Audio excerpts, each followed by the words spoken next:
Hai, aku akan mereview buku Pengantar Ekonomi Syariah karya Dr. Haji Abdul Ghafur MAG.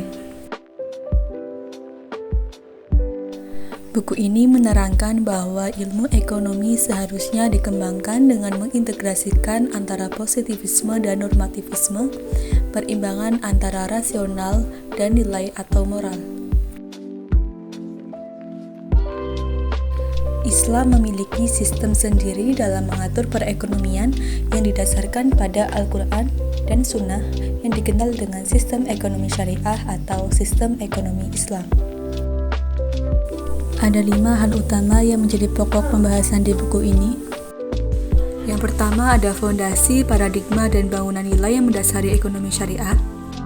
Yang kedua, posisi ekonomi syariah jika diperbandingkan dengan sistem ekonomi yang lain, terutama ekonomi kapitalis.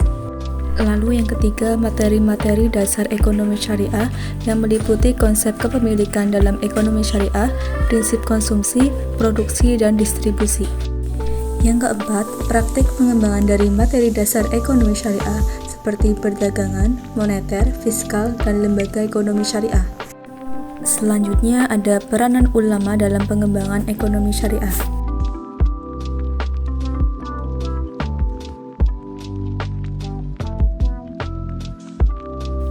Di buku ini juga dijelaskan bahwa pendidikan ekonomi syariah hendaknya mampu mengubah manusia yang tadinya capital oriented menjadi maslahah oriented. Sumber terpenting sistem ekonomi syariah ialah Al-Quran, hadis, dan sudut tauladun perilaku tindak ekonomi dalam zaman khalifah.